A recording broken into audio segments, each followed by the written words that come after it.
Pengen bisa berbicara menginspirasi orang lain? Ikuti materinya sampai habis.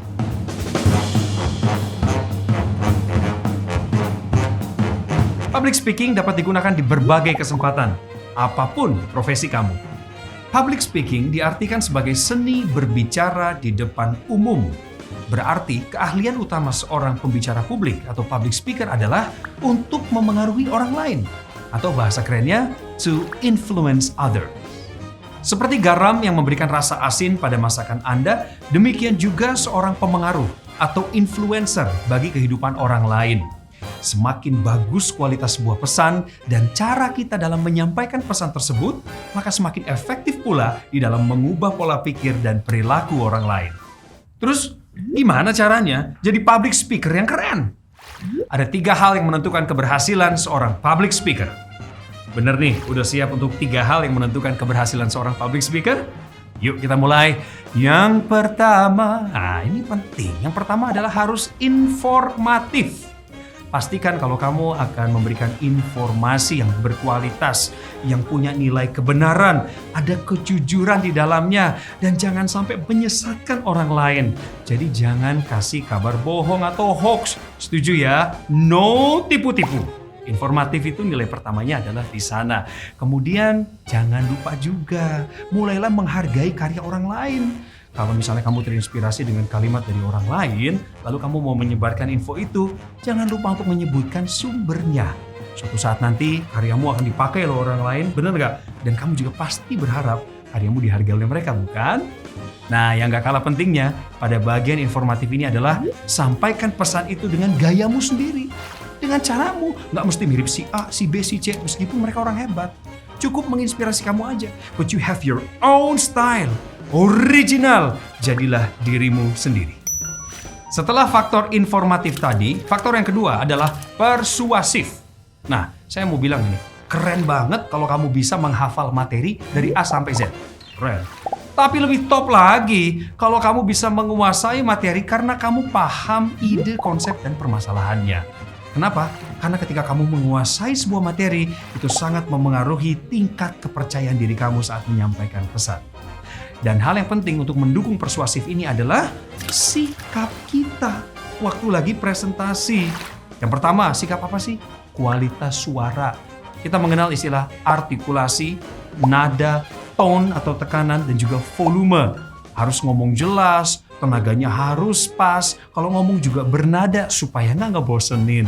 Saya kasih contoh ya, misalnya, mana yang lebih nyaman? Kalau ada orang nawarin kamu makan, misalnya, apakah dengan cara A, mari makan, yuk waktunya makan, ayo silakan makan. Atau, makan, ayo makan, ayo. Mana yang lebih enak diterima? Pasti yang pertama dong. Betul, selain kualitas suara, ada hal yang harus diperhatikan. Hal lainnya adalah ekspresi wajah. Iya, karena kadang-kadang muka kita nyebelin. Niatnya baik, mukanya nyebelin gitu. Maksudnya mau nawarin makan, tapi mukanya gitu. Udah pada makan belum? Udah makan? Kita nggak nyadar, karena tidak dikontrol wajahnya.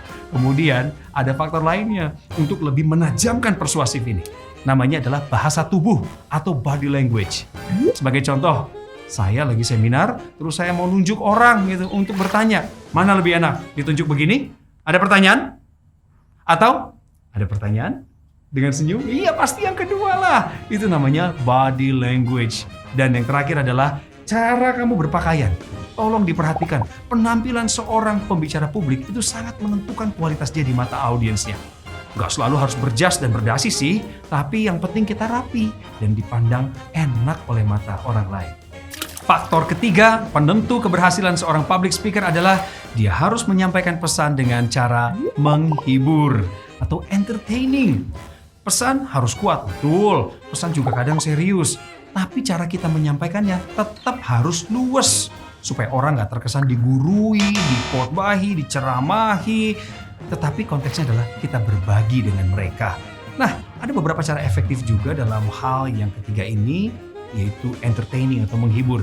Kita bisa pakai misalnya pantun di awal presentasi kita, atau ketika kita nyadar suara kita nggak fals, kita kasih nyanyian singkat di awal, atau yang lebih ngetren lagi sekarang itu adalah smart jokes.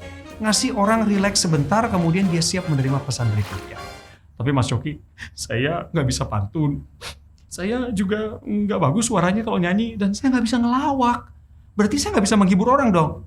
Tenang, jangan sedih. Sabar. Senyum. Kenapa? Karena senyum adalah dasar dari segala hiburan di pandangan orang lain. Jadi perbanyak senyum untuk menunjukkan bahwa kamu rileks dan kamu ingin menyampaikan pesan ini sungguh-sungguh secara tulus kepada orang lain. Dan terakhir adalah jaga etika kesantunan. Jangan pernah merendahkan martabat orang lain, jangan pernah mengejek audiens kamu dan menjadikan dia objek bercandaan kamu yang kelewat batas. Hati-hati. Jadi jaga etika. Itulah 3 hal penting yang menentukan keberhasilan di dalam public speaking. Dan semuanya harus dibungkus dengan satu kata, yaitu latihan. Berlatihlah terus, prakteklah terus, supaya kemampuan kamu bertambah setiap harinya. Berbicaralah bukan semata-mata karena Anda ingin dihargai, tetapi untuk membangun, menyemangati, dan menginspirasi. Speak to inspire, inspire to speak. Sampai jumpa di Siberkreasi Class lainnya.